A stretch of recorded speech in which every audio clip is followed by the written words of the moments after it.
Sayyidina Ali karramallahu wajhah berkata, an-nasu niyam, manusia hidup itu seperti mimpi. Orang mimpi, mimpinya macam-macam. Ada mimpi enak sehingga dia mengigau terbahak-bahak. Ada mimpinya sedih sehingga dia menangis meneteskan air mata. Ada yang mimpinya haru biru sehingga raut wajahnya sulit untuk diprediksi apa sebenarnya yang dia rasakan. Mau sedih, mau senang, mau susah, hidup adalah mimpi. Mimpi menjadi orang kaya akan terbangun. Kaya itu hanya mimpi. Mimpi menjadi penguasa, penguasa itu juga sedang bermimpi. Mimpi menjadi orang yang terkenal, itu pun juga sebatas mimpi. Falamma matu, ketika manusia mati, intabahu, barulah dia terbangun dari mimpi yang panjang dan melelapkan itu. Jangan bersedih kalau kebetulan mimpi menjadi orang yang susah. Kenapa? Karena kesusahan itu juga hanya mimpi. Jangan terlampau bahagia kalau menjadi penguasa, karena kekuasaan itu juga mimpi.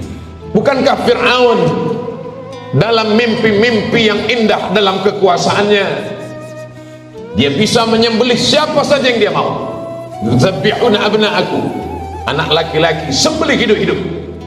Dengan enaknya, dengan tenangnya dia memerintahkan sembelih semua anak yang terlahir. Tapi ternyata itu hanya mimpi. Bukankah Karun yang katanya paling kaya itu juga hidup, tapi hidupnya juga mimpi? Man arafat dunya hanan alaih, siapa yang kenal hakikat dunia, maka dunia ini menjadi ringan baginya. Kalau dia susah, susahnya tak sampai masuk ke hati, karena kesusahan itu akan berakhir dengan kematian. Kalau dia kaya, dia tidak akan angkuh, sombong, bakhil, pelit. Dalam berkuasa dia tidak akan angkuh. Kenapa? Karena semua akan berakhir. Kehidupan yang nyata bukan di sini. Kehidupan yang nyata adalah ketika menghadap Allah Subhanahu wa ta'ala. Kalaulah kekuasaan itu membuat orang jadi mulia, maka Namrus mulia, tapi pada akhirnya tidak mulia. Kalaulah harta itu membuat orang mulia, Abu Jahal, Abu Lahab paling mulia, Bilal bin Rabah paling miskin, tapi kenyataannya Bilal yang berbahagia. Maka Nabi mengumpamakan hidup ini dengan banyak perumpamaan. Satu saat dia katakan hidup ini karakibin istadhalla tahta syajaratin, seperti musafir perjalanannya panjang lalu dia bernaung sekejap di bawah pohon yang rindang. Berapa lama bernaung? Sementara panas matahari teduh.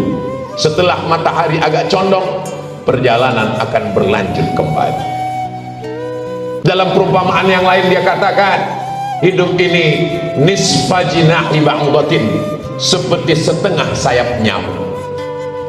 Kalau kebetulan dititipkan harta, jangan sombong, karena harta yang banyak itu juga setengah sayap nyamuk. Kalau kebetulan punya kuasa, jangan angkuh, karena kekuasaan itu juga setengah sayap nyamuk. Kalau susah, jangan berputus asa, karena kesusahan itu juga setengah sayap nyamuk. Dunia ini menjadi berat bagi orang yang tak mengerti dunia. Orang yang mengerti dunia, dia katakan dunia ini kecil, penderitaan ini kecil. Dia cukup angkat tangan dan berkata, Allahu Akbar. Yang besar itu engkau ya Allah, yang lain kecil. Besarkan Allah dalam hatimu supaya dunia ini kecil di kelopak mata. Besarkan Allah dalam jiwamu supaya kesusahan itu hanya butiran-butiran debu di hembus angin, tak bermakna, tak mengusik hatimu, tak mengusik pikiranmu, karena engkau selalu bersama dengan Allah. Semuanya kau serahkan kepada Allah. Inna salati wa nusuki wa mahyaya wa mamati lillah. penghormatan, kemuliaan, puja-puji, sanjungan bukan punyaku. At-tahiyatul, yang dihormati, yang dimuliakan, raja-raja, profesor, buya, alim ulama, pejabat. At-tahiyatul mubarakatuh, keberkahan, datuk-datuk, orang hebat, bangsawan, mubarakatuh. Thayyibatul, paling baik, paling sopan, paling mulia, paling agung. Thayyibatul, at-tahiyatu, mubarakatuh, salawatu, thayyibatu lillah, bukan punyaku, milik Allah.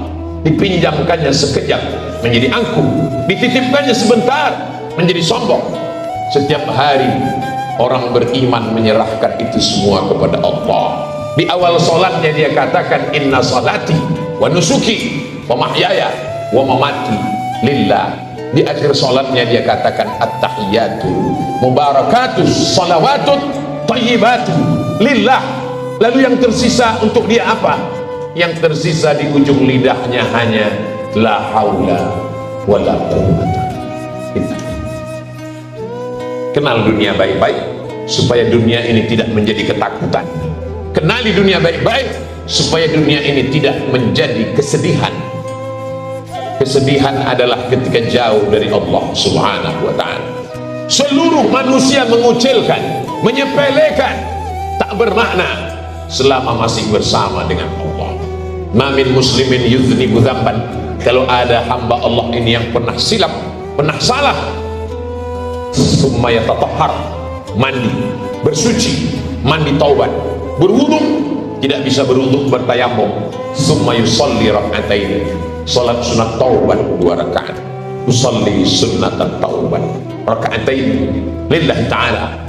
Setelah itu dia teteskan air mata, ainani la yamassuhuman nar, 2 mata yang tidak akan kena jilatan api neraka. Ainun tahrusu fi sabilillah, mata yang berjaga di tengah malam mempertahankan Masjidil Aqsa dari serangan Israel.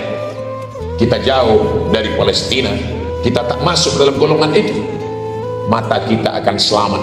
Ainun bakat min khasyatillah, mata yang menangis karena takut kepada Allah. Kalau ada orang berdosa lalu dengan dosanya dia menyesal, dia merasa dia bukan apa-apa dan bukan siapa-siapa, itulah orang paling mulia. Bukan kata khatib, tapi kata Allah dalam Al-Quran, inna akramakum indallah, yang paling mulia atqakum, orang yang paling takut kepada Allah Subhanahu wa ta'ala. Saking takutnya menetes air matanya, menyesal dalam hatinya. Setelah itu dia angkat kedua tangannya, Allahu Akbar, dosaku ini besar ya Allah, tapi engkau maha besar. Dosaku sebanyak buih di laut, sebanyak pasir di pantai, fa innaka ghafirudz dzambil azim, tapi aku yakin engkau maha pengampun segala dosa. Setiap manusia ada kerjanya, setiap makhluk ada perbuatannya. Apa perbuatan Allah? Tu'izzu man tasha wa tuzillu man tasha. Siapa yang mau kau angkat setinggi-tingginya, siapa yang mau kau sejatuhkan serendah-rendah. Betapa banyak manusia yang tinggi dijatuhkan Allah sejatuh-jatuhnya sampai tak dapat menatap tatapan manusia. Berapa banyak manusia yang dihinakan, dijatuhkan, direndahkan, disepelekan, tapi dia besar di hadapan Allah. Kenapa? Karena dia membesarkan.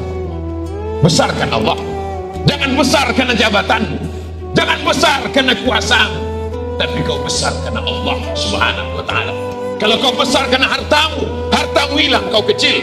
Kalau kau besar karena kuasamu, kuasamu tak lama. Besarkanlah dirimu karena Allah yang membesarkan. Angkat kedua tangan. Semua manusia mengatakan kau hina, kau tak hina, kau mulia di hadapan Allah. Katakan Allah Akbar.